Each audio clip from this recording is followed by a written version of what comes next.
Welcome to Curl Up and Get Rich. This podcast is for women who are tired of surviving, women who want to feel better mentally, physically, emotionally, spiritually, and create a life that actually feels good to live. And today I want to talk about something I had to learn the hard way. You cannot build a life while consistently abandoning yourself. For years, I thought success meant working hard, doing more, sacrificing sleep, sacrificing peace, sacrificing myself. And honestly, the mindset kept me exhausted. In this episode, I want to talk about like personal experiences. I remember periods in my life where I did all the work and woke up, went to work, got home tired, stressed about bills, repeat, the cycle. And even when more money started improving, I didn't feel well because wellness isn't just about green juice and facials. It's about your nervous system, your habits, your environment, your thoughts, your discipline, the relationship that you have with yourself. And I realized that I was trying to create abundance while living in constant survival mode. So I want to give you guys 3 things that helped me start changing my life. And hopefully this can help you, inspire you, or motivate you.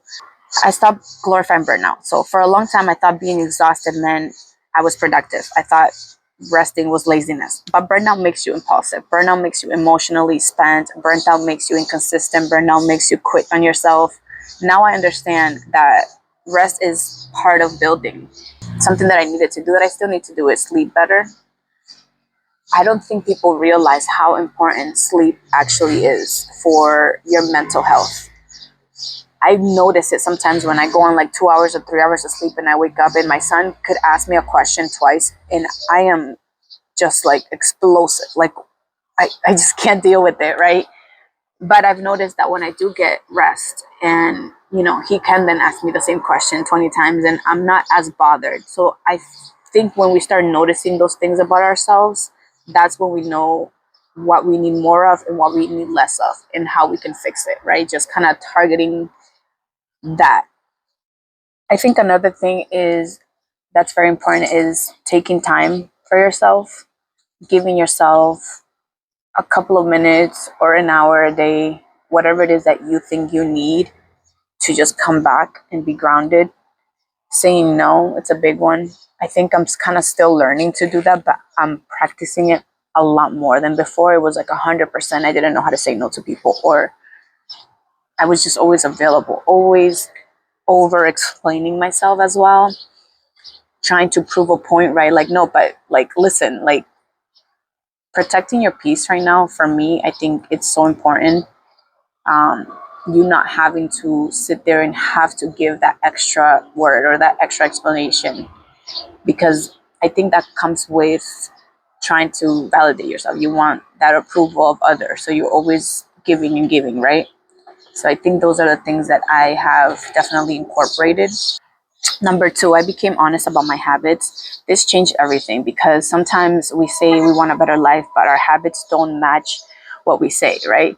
So I had to ask myself, am I actually taking care of myself? Am I disciplined? Am I avoiding things? Am I spending emotionally or pouring into myself mentally? Healing started when I became honest instead of judgmental. I used to be very, very judgmental with others, with myself. And this part really hit really hard.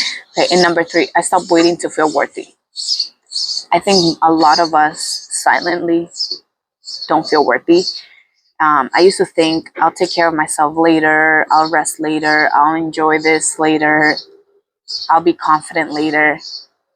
But the truth is sometimes you have to start becoming her before the life fully changes. It's easier said than done, right? So I think that's also a work in progress. But those 3 things I feel like are the things that have been changing my life now. And, not pretending, not faking, but deciding I deserve peace now. I deserve structure. I deserve wellness. I deserve all things now. And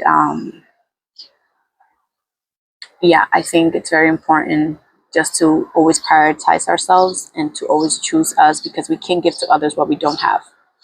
So if nobody told you today, your life does not have to stay in survival mode forever. You are allowed to become softer. You are allowed to be healthier. You are allowed to be more disciplined, more financially stable. You're allowed to have more peace. And no, it does not happen overnight. But little by little, every decision is moving you forward. one step at a time. You know, decision by decision, your life starts to change, and you won't see it. You won't see it right away, but when you look back a year or two, you're gonna realize, wow, I used to be in that situation now, and look how much I've grown. You don't see it right away. So that's what this podcast is about. It's about real conversation, real growth, real healing, connecting with a community that has struggles but is afraid to open up and to talk about it, right? So I hope that this can help you, elevate you to the next level. And if you think this was important, you can share with other women. And I will see you on the next episode.